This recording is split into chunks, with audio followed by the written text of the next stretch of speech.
Hello, welcome back. My name is Zach Markowski with Sharper Pen Image Consulting. Tonight I'm starting a new series called Who Likes American Music? We Like American Music. And yes, they use Violent Femmes on Burger King back when. So if you're not following my thoughts were if someone like a pop music star like Bob Dylan, who hasn't been relevant to America or Americans, except really old people, like who hasn't been relevant in decades, if they can give him a Nobel Prize in literature in the late 20 teens, then I can discuss American music as a literary form. And it should seem obvious with song, but when you're talking about what is largely a money-driven, pop-produced, very limited and weird, formerly gate-kept and now harder to monetize industry of something like pop music and American music, you know, it was just really telling because I think it was 2017, Bob Dylan lets out this song.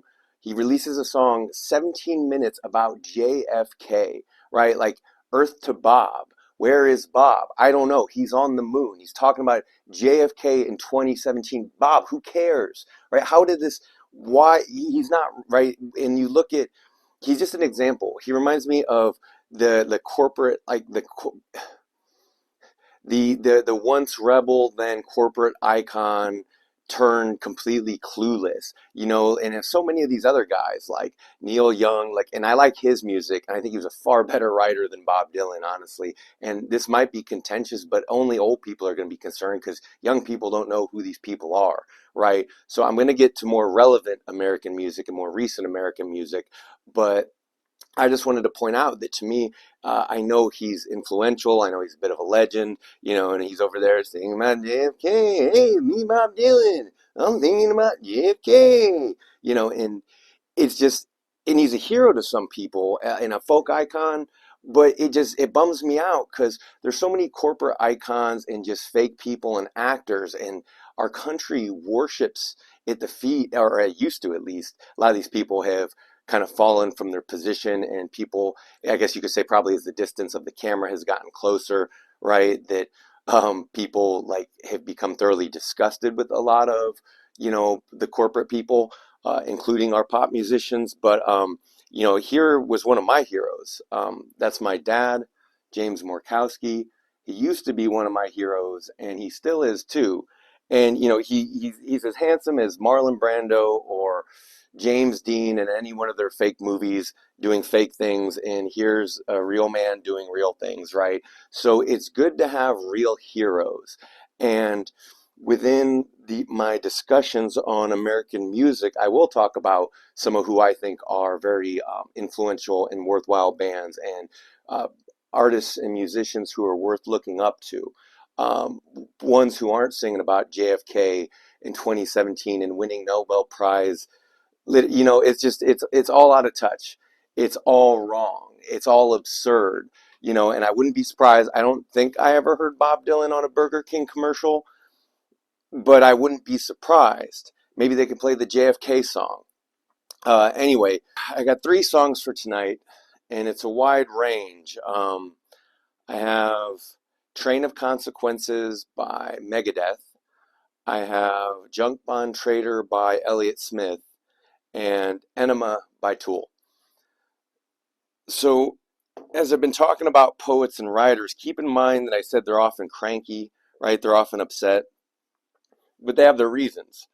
And if you could think of millennia of their record as well as recent centuries, this is Train of Consequences by Megadeth. And there's a reason why, compared to, let's say, other bands, other thrash metal bands, like Slayer used a lot of Christian, aka satanic imagery, right? And the idea is a mirror to Christian society. Slayer focused on the a lot of the psychological and other aspects of religion and morality. Whereas in Dave Mustaine of Megadeth said he thought what was far more scary than ghosts and goblins like Satan was something like a nuclear bomb. So if you look at all their album covers, it's politicians, it's burnt out cities, it's war, it's death, it's destruction, it's Megadeth, right?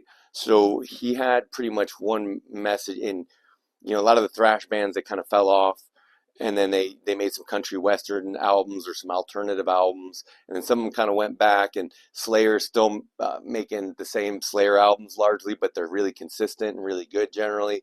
Um, and this was, I think, in the early '90s, and maybe it also carries the what do you call it? Some of the zeitgeist with it. He goes, I'm doing you a favor as I'm taking all your money. I guess I should I guess I should feel sorry, but I don't even trust me. So right away, this is commentary. It's like P Cells, who's buying his first album, their first album. It it's an American album. This wouldn't exist anywhere else. There's bad news creeping up and you feel a sudden chill. How do you do? My name is Trouble. I'm coming in for the kill. Ooh, I'm in for the kill. Oh, and you know I will. And he goes on, oh, set the ball rolling. I'll be clicking off for miles on the train of consequences, my boxcar life of style. My thinking is derailed. I'm tied up to the tracks. The train of consequences, there ain't no coming back. And if you've heard the song or if you listen to the song, the riff sounds like a train chugging, right? The sound of the engine. And you can imagine, I don't know if he was sober at the time, but he was probably riffing, and then he came to this, right, this real staccato riff, muted, right? And he just realized, like, oh yeah, that's a train. I got to write a song about this, you know, and that's probably, it's something like that. I wouldn't be surprised if that's how it happened. Um, it goes on. Set the ball a rolling. I'll be click. Oh, I already read that. My thinking is derailed. Try to. Okay. No horse ever ran as fast as the money that you bet. I'm blowing on my cards and I play them to my chest.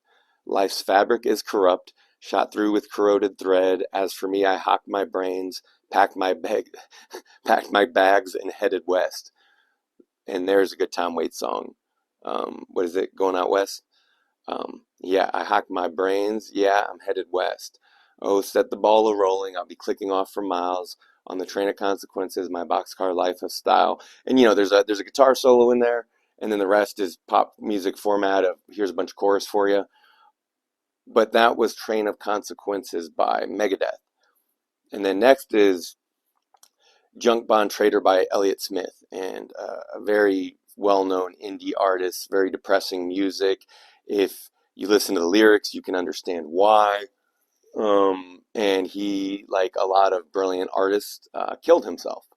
So this one goes, the imitation picks you up like a habit, riding in the glow of the TV static, taking out the trash to the man, give the people something they'd understand. A stick man flashing a fine line smile, a junk bond trader trying to sell a sucker a stock, rich man in a poor man's clothes, the permanent installment of the daily dose. It goes on. And you tell off when you tell it like it is. Your world's no wide than your hatred of his.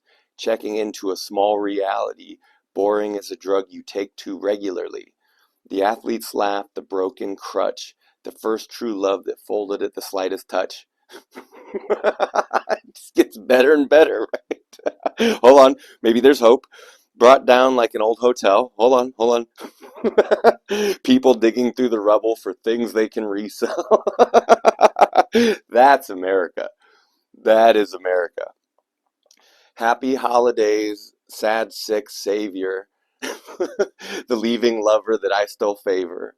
I won't take your medicine. I don't need a remedy to be everything I'm supposed to be. I don't want nobody else. I can do it by myself. We're meant to be together. And it goes on. Now I'm a policeman directing traffic, keeping everything moving, everything static. I'm a hitchhiker you'll recognize passing on your way to some everlasting blank. Better sell it while you can, better sell it while you can, better sell it while you can, better sell it while you can. Where's the chorus, Elliot? How are they going to understand this? There's no chorus. Okay. Now we're going to go on to who likes American music? Okay, Tool, Enema.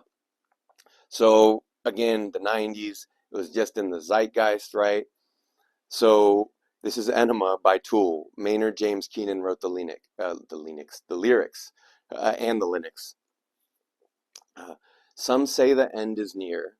Some say we'll see Armageddon soon. I certainly hope we will. I sure could use a vacation from the bullshit three-ring circus sideshow of freaks here in this hopeless fucking hole we call LA. The only way to fix it is to flush it all away. Any fucking time, any fucking day. Learn to swim. I'll see you down in Arizona Bay. Uh, yes, I thought of William Shatner reading this for a second. Fret for your figure, and fret for your latte, and fret for your lawsuit, and fret for your hairpiece, and fret for your Prozac, and fret for your pilot, and fret for your contract, and fret for your car. It's a bullshit three-ring circus sideshow of freaks here in this hopeless fucking hole we call LA. The only way to fix it is to flush it all away. Any fucking time, any fucking day. Learn to swim. I'll see you down in Arizona Bay.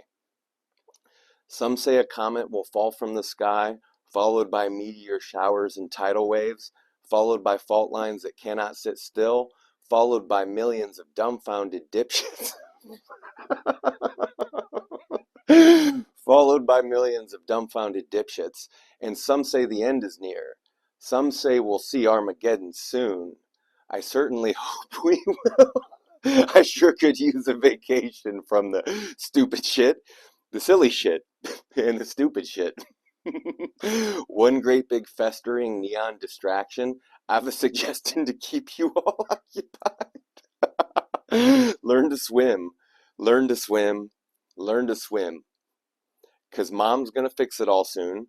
Mom's coming around to put it back the way it ought to be. So learn to swim, learn to swim, learn to swim, learn to swim. Fuck L. Ron Hubbard and fuck all his clones. Fuck all these gun-toting hip gangster wannabes. Learn to swim times 4.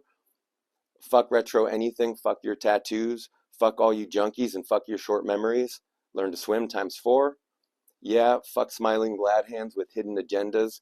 Fuck these dysfunctional, insecure actresses. Learn to swim. Because I'm praying for rain. I'm praying for tidal waves. I want to see the ground give way. I want to watch it all go down. Mom, please flush it all away. I want to see it go right down. I want to watch it all go, flush it right down. Yes, time to bring it down again. Don't call me pessimist. Try and read between the lines. I can't imagine why you wouldn't welcome any change, my friend. Things can't change here. Why would anyone in this country ever want anything to change? Never mind that irony is tyranny. Never mind my irony here. If you actually just follow the question through, right? Why would anyone want anything to change? And it's like, well, because people are crazy and they can't handle real life and they can't handle death. And we built an entire system that basically says it's too big to fail, right? And if you look real closely, you can see where the tidal wave rose and broke again, and you can see where the Tower of Babel snapped and began to fall, right? You can see all these things. But it's good to have mentors and heroes, and it's good to have people you can trust. And in our series on American music, who you can trust are American artists to keep a more honest score about what's really going on here and what's been going on here, right? Because all these songs are old. All these songs are old and older, except Bob Dylan singing about JFK in 2017. And he got the Nobel Prize in Literature. I get it. He was a really big pop music star. He made a lot of money, right? Right? Like he got to live a really cool life. Credit where credit is due, obviously, always. But again, who knows or cares who Bob Dylan is? Maynard, Tool, the biggest band in the world to date, maybe. I don't know. Maybe by fan quality and fan base, probably. I think Americans, American artists, and American fans would probably agree to that, because it's also understood that Tool fans are generally insufferable. And then you kind of wise up and you never say that you're a Tool fan. But I just wanted to cover the song for the series. And anyway, this has been a first episode of Who Likes American Music? We like American music. I like American music. And I'm Zach Morkowski with Sharper Pen Image Consulting. Thanks for checking out the channel. Thanks for your time. Leave a comment, like, share, subscribe, share the work if you think it's good. And I will catch you later. Take care.